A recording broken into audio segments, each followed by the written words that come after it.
Thank you, guys. My name is Dr. Jared Cooney Horvath. I'm a former teacher turned cognitive neuroscientist who focuses on human learning. And I do not receive funding, nor have I ever, from big tech. So a sad fact our generation has to face is this. Our kids are less cognitively capable than we were at their age. Since we've been standardizing and measuring cognitive development since the late 1800s, every generation has outperformed their parents, and that's exactly what we want. We want sharper kids. And the reason for this largely has been school. Each generation spends more time in school. We use school to develop our cognition. Congratulations, you see your correlation. Until Gen Z. Gen Z is the first generation in modern history to underperform us on basically every cognitive measure we have, from basic attention, to memory, to literacy, to numeracy, to executive functioning, to even general IQ, even though they go to more school than we did. So why? What happened? What happened around 2010 that decoupled schooling from cognitive development? It can't be school. Schools basically look the same. It can't be biology. This hasn't had enough time to change. The answer appears to be the tools we are using within schools to drive that learning.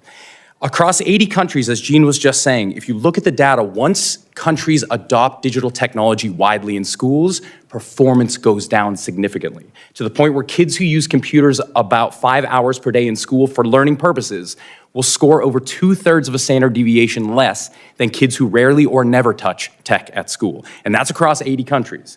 Bring it home to the US. Let's go to the US. We have our NAEP. That's our big data. Take any state, and here's a fun experiment you can try. Take any state NAEP data, compare that to when that state adopted one-to-one technology widely, and watch what happens. The NAEP data will plateau and then start to drop. Now, as Jean said, of course, this is all correlative. What we really want is causative. To get causation, what you need is academic research and you need mechanisms, explanations for why we're seeing what we're seeing. Luckily, we have academic research stretching back to 1962 that shows the exact same story for 60 years. When tech enters education, learning goes down. In fact, one of the biggest ed psychologists right now, Dylan Wiliam out of the UK, recently said, ed tech is a revolution that's been coming for 60 years. And we're gonna have to wait another 60 because it ain't doing anything. Now that's research, but now we need mechanisms. Luckily, over the last about 2 decades, we've been doing a lot of work in what we call the science of learning. How do human beings learn? And we now have the clear understanding of why tech does not work for learning, and it is all biological. It's not that the tech isn't being used well enough, we haven't been trained enough, we need better programs. It's we have evolved biologically to learn from other human beings, not from screens. And screens circumvent that process. I won't go too deeply into the mechanisms, they can get boring, but just know they're there if you want to talk about them. So that leaves us with 2 options. Option 1, when you know something is wrong, do better. So we could just say, hey, mea culpa, get some of this tech out of schools, go back to what we know works, some analog methods, cool. Or 2, we could redefine our terms. We could redefine what it means to be an effective learner. I want to end with one quick story here. Think back to your childhood, to your schooling. I guarantee all of us at one point took a test on reading comprehension. And the way it looked is this. Here's a passage of about 750 words. Here are 10 to 12 questions about that passage. Most of them are inferential, not factual. They're asking you to go beyond what you just read to see what you understood. Cool.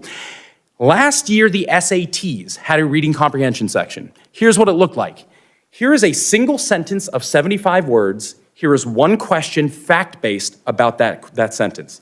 Next. Here is another sentence of 75 words. Here is one question about that sentence. Next. Last year, they redefined reading comprehension to mean 54 short sentences with one question about each.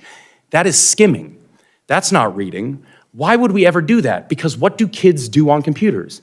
They skim. So rather than determining what do we want our children to do and gearing education towards that, we are redefining education to better suit the tool. That's not progress, that is surrender. So as we go through our discussion today, there's gonna be a lot of talk about smartphones and social media, rightly so. But I'm the voice here to remind you that even in schools, it doesn't matter what the size of the screen is, if it's a phone, if it's a laptop, if it's a desktop, and it doesn't matter who bought it. Is it school sanctioned? Does it have the word education stamped on it? It doesn't matter. All of these things are also gonna hurt learning, which in turn are gonna hurt our kids' cognitive development, right at the time when we need our kids to be sharper than we are. So thank you guys so much for today. I look forward to talking with y'all.